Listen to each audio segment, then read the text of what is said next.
तो मेरे सिवा और कोई स्वयंवर सभा में बैठने योग्य नहीं। मैं केवल घोड़ों को लगाम देता हूँ। और शालराज तुम यदि मुझसे जीवन दान पाकर न जी रहे होते, क्या कोई भीष्म को रोकना चाहता है? रोकना चाहता है भीष्म को? आखिर ऐसा क्या हुआ जब भीष्म पितामह की माता को उठाने हस्तिनापुर पहुंचे शक्तिशाली योद्धा उग्रयुद्ध? आखिर कौन था उग्रयुद्ध और वह कितना शक्तिशाली था? आप देख रहे हैं शिक्षित राजधानी। चलिए अब करते हैं ज्ञान की बात। वीडियो में आगे बढ़ने से पहले हमारे चैनल को सब्सक्राइब अवश्य करें और बेल आइकन जरूर दबाएं। साथ ही कमेंट बॉक्स में जय श्री कृष्ण अवश्य लिखिए। महाभारत काल में भीष्म पितामह की भूमिका को नकारा नहीं जा सकता। भीष्म पितामह हस्तिनापुर की रक्षा करने के लिए आजीवन ब्रह्मचारी रहने की भीषण प्रतिज्ञा ली थी और खुद को हस्तिनापुर के राज्य सिंहासन का रक्षक घोषित किया था। कौरवों और पांडवों के जन्म से पहले ही उन्होंने हस्तिनापुर के कई सारे शत्रुओं को मौत के घाट उतार दिया था। बड़े से बड़े शक्तिशाली योद्धा और उसकी सेना भी देव भीष्म का सामना नहीं कर सकते थे। ऐसे ही एक शक्तिशाली और बलशाली राजा उग्रयुद्ध ने एक बार पितामह भीष्म को ललकारते हुए उसकी माता सत्यवती को अगुवा करने की चुनौती दे डाली थी। तो आखिर उसके बाद क्या हुआ? सौतेली माता पर बुरी नजर डालने वाले उग्रयुद्ध का घमंड तोड़ने जब स्वयं भीष्म पितामह पहुंचे तो आखिर कौन था उग्रयुद्ध और क्यों वह सत्यवती को अगुवा करना चाहता था? दरअसल इस घटना का वृत्तांत हरिवंश पुराण के हरिवंश पर्व अध्यक्ष 20 में उल्लेखनीय है। जब युधिष्ठिर ने भीष्म पितामह ने उग्रयुद्ध के जन्म वंश और उग्रयुद्ध से उसकी शत्रुता के बारे में पूछा था और भीष्म पितामह उग्रयुद्ध को पूर्व विवरण युधिष्ठिर को बताया था। दरअसल हरिवंश पुराण के अनुसार राजा अजमेर के पुत्र वीरान राजा यमन के वन में कर्त के पुत्र पौरव नंदन के रूप में वीर उग्रयुद्ध का जन्म हुआ था। उग्रयुद्ध ने अपने पराक्रम से पांचाल के महान तेजस्वी नीम राजा को मार डाला था। बड़े होने पर बलवान होने के साथ साथ उग्रयुद्ध दुष्ट स्वभाव वाले हो गए थे।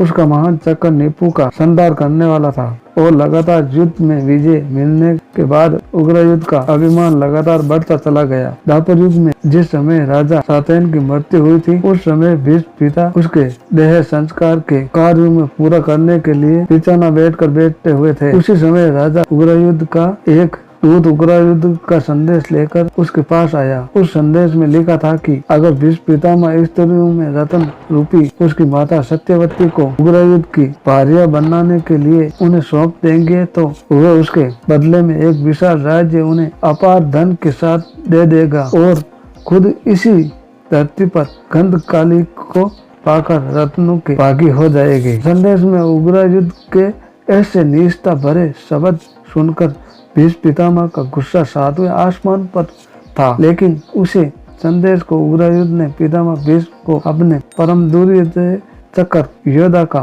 भय दिखाते हुए ये भी कहा था कि अगर उसका चक्कर भूमि में शत्रुओं के संहार के लिए ही प्रकट हुआ है, इसलिए अगर पितामह भीष्म अपने राज्य काल और अपने प्राणों का कल्याण चाहते हैं तो उसकी आज्ञा मान ली तो वे उन्हें चैन से रहने नहीं देंगे। उस संदेश को सुनकर पितामह भीष्म के क्रोध की कोई सीमा नहीं रही थी। पितामह भीष्म उस समय कुश के आसन पर सो रहे थे तो संदेश सुनने के बाद उन्होंने अपने सेनापतियों को तुरंत बुलाया और युद्ध करने की आज्ञा दे दी। ये वो समय था जब राजा सातयन और सत्यवती का पुत्र विपरीत वीर एक छोटा बालक था और वह अपनी माता के हित में युद्ध नहीं कर सकता था। इसलिए पितामह भीष्म ने खुद ही युद्ध करने का फैसला लिया, लेकिन उनके मंत्रियों ने उन्हें समझाया कि इस समय अपने पिता के देह संस्कार कर्म करने की वजह से वे अशुद्ध है, तो जब तक वे शुद्ध नहीं होते उन्हें साम दाम दंड भेद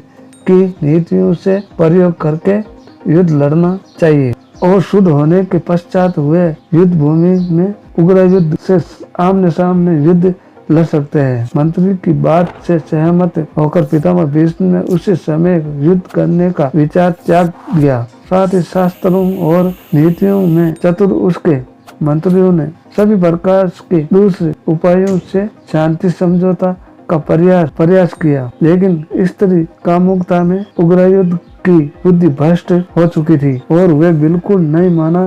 बार बार भीष्म पितामह के मंत्रियों द्वारा शांति समझौता के प्रयास किए गए, लेकिन हर बार उग्र युद्ध ने उसे सभी दूतों को और उसे संदेशों को ठुकरा दिया। लेकिन इसके बाद हुए समय भी आया जब स्वयं भीष्म पितामह अशुद्ध से शुद्ध हो गए तो धनुष बाण लेकर वह रथ में बैठकर उसे दुर्बुष्टि से युद्ध करने के लिए पहुंच गए। स्त्री की कामना और लालसा के चलते उग्र युद्ध का परम विजय चक्र का बल भी उस समय तक नष्ट हो चुका था और संग्राम के दौरान जब 3 दिन तक भीष्म पितामह और उग्र युद्ध का युद्ध हुआ तो वह युद्ध बहुत ही भीषण था। दोनों ही पराक्रमी योद्धाओं ने एक दूसरे को 3 दिन तक लगातार टक्कर दी, जहां अनेकों एक दिव्यास्त्रों का प्रयोग भी किया गया, रण कौशल को भी दिखाया गया। लेकिन आखिरकार भीष्म पितामह ने उग्र युद्ध को परास्त करके उसके प्राण हर लिए और उसे उसके कर्मों की सजा दी। कहते हैं उग्र युद्ध के मरने के बाद जिन निपुण को उसने हरा दिया था और उसका राज्य छीन लिया था, उन्होंने भी उसके राज्य पर आक्रमण किया। द्रुपद के पिता ने भी अपने अधिकार वापस ले लिया। इसके बाद अर्जुन का युद्ध द्रुपद के साथ हुआ और अर्जुन ने राजा द्रुपद को हराकर उनका राज्य भी जीत लिया और बाद में कापल नगरी और अजय छतल नगरी को द्रोणाचार्य के चरणों में समर्पण भी किया। इसका वर्तान महाभारत में भी हमें देखने को मिलता है, जहाँ पर स्वयं भीष्म पितामह से गुरु द्रोणाचार्य ने दक्षिणा के रूप में पांडु और कौरवों से उसके सबसे घनिष्ठ मित्र राजा द्रुपद को हराकर उसके सिंहासन और उसके राज्य को जीतने की पेशकश की थी और जिसे कौरव पूरा नहीं कर गए, लेकिन सिर्फ और सिर्फ अर्जुन पूरा कर पाया और जिसके बाद अर्जुन ने उसके चरणों में हुए नगरी उग्र युद्ध के